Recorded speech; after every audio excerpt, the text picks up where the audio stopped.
Bom, aqui estão os ingredientes de estrogonofe, tá? Passata, ketchup, molho de tomate, molho inglês. Temos aqui um champignon, um pedaço de filé mignon, cebola, alho e o creme de leite sem lactose, tá? Vai ficar bonito, né, minha gente? O que eles chamam de sobrevivência, né? Citando Didi Rubman, eles vão, entre aspas, para conhecer os vagalumes é preciso observá-los no presente de suas sobrevivências. Aí já tem uma ideia central, tá? A ideia de que a sobrevivência está ligada ao tempo presente, ao tempo do agora. A gente vai ver isso com calma aqui, né?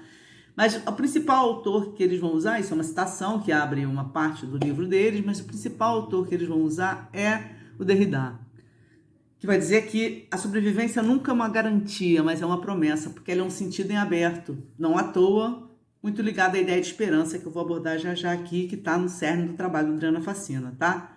E a sobrevivência é uma reinvenção, você precisa se reinventar para não desaparecer.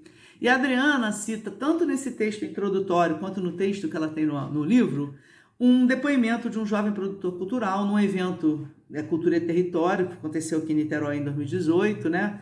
E que esse artista, morador de uma favela, produtor cultural, fala das dificuldades que vem enfrentando nos últimos tempos quando você tem uma certa perda de referências em termos digitais e de apoio para a cultura, né, em todas as esferas dos governos que a gente vem passando.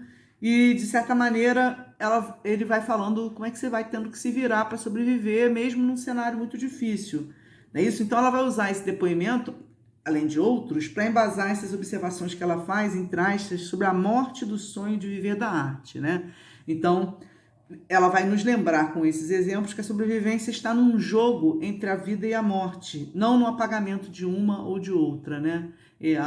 O importante na concepção, já começando aqui, que o Derrida dá para a sobrevivência é que ele está exatamente no interstício, aí, no entre-lugar entre a vida e a morte, né? Então eu vou explorar isso que eles chamam de estado de suspensão. Cinema é uma outra de nossas imensas afinidades. Assim, sobrevivência, no sentido que ela e os demais autores do livro vão trabalhar, não é pensado como um amesquinhamento da vida, entre aspas, ou entre aspas, uma mera corrida atrás da subsistência imediata. Não são esses sentidos mais do senso comum. Ao contrário, né, seguindo a trilha aí que o Derrida oferece, a sobrevivência é vista como algo que suplanta a vida e a morte, né?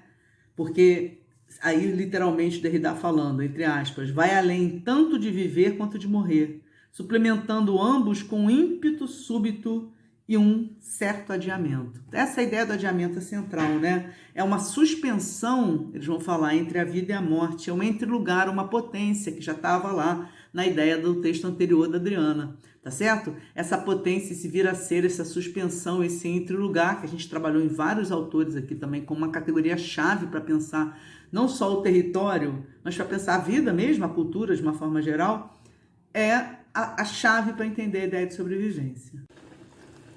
Ó, agora já botei uns temperinhos, botei um pouquinho de alecrim, botei um pouquinho de manjericão desidratado. Não botei muito não, como eu falei, hoje não tá todo mundo muito bem aqui não, tem uma parte da casa que não tá 100% não, tentei comer mais leve, tá? Mas vai ficar bonito. Então, o que está em jogo aqui? Eles falam, o curso da vida está suspenso, o futuro está incerto. Então, você tem uma temporalidade suspensa, né? E evocando com isso, e aí a Adriana vai abordar muito mais fortemente isso no texto que ela escreve, a questão do tempo e da política do momento do agora, né? Ela vai citar o Walter Benjamin para exatamente pensar isso, os tempos do agora. A gente vai falar mais um pouco isso com calma, né?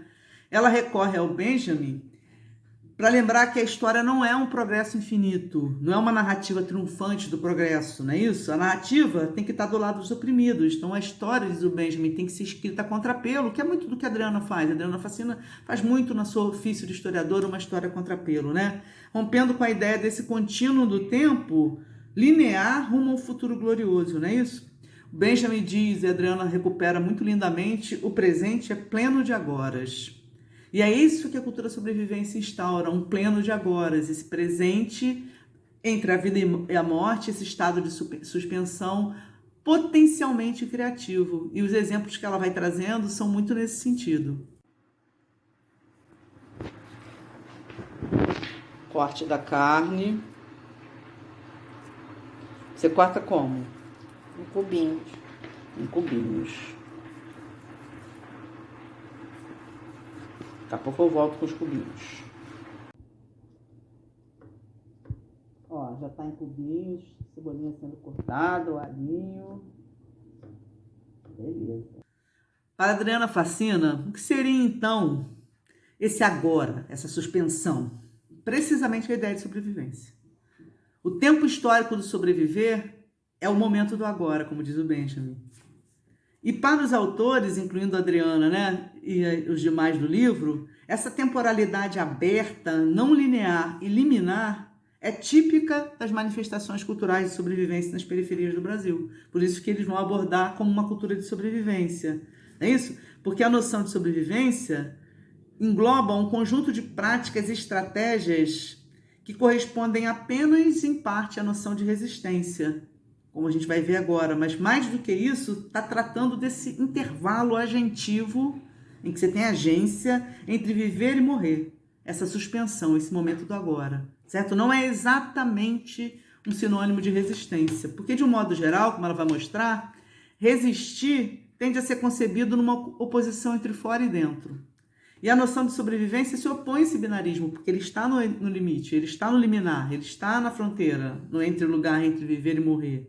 Não é isso? E eles recorrem tanto a Milton Santos quanto a Jacques Derrida para mostrar isso. Do Milton Santos está vindo a ideia de que a hegemonia implica obediência e revolta, enfrentamento e acomodação. Né? Entre aspas, eles vão citar, há momentos de negociar e há momentos de enfrentar, num movimento espiral permanente. Voltamos agora à ideia do tempo espiral, que está circulando aqui no nosso curso, apareceu no Cozinhando com a Leda Martins, apareceu na aula introdutória sobre encruzilhada, apareceu na Conceição Evaristo, apareceu na Silvia Kuzikank, ou seja, a ideia de um tempo não linear, não orientado na seta do progresso, como na tradição que a gente herda do iluminismo, é muito cara a esses autores, porque eles estão entendendo que existem brechas, existem tempos oscilantes, deslizantes, fora dessa uma temporalidade em linha reta, né? E essa ideia da espiral que vem se repetindo aqui é fundamental para a gente entender esse processo, ok? O Derrida vai dizer que o desdobrar das táticas e das estratégias de sobrevivência dentro da política é marcado pela diferença, sob rasura, apontando um sentido que não está fechado. Tá? Então isso é fundamental, esse sentido em aberto, né? Que não tem um centro, que pode ser disseminado, que pode ser surpreendente. Lembrando, mais uma vez, aqui, tudo que a gente viu com o Sertor, a ideia de Exu, que está presente na pedagogia da encruzilhada, né? Que está presente na lógica quilombola, que está presente nas perspectivismo ameríndio, que a gente viu aqui. Enfim, você tem várias ideias que nos ajudam a entender esse entre-lugar como categoria-chave.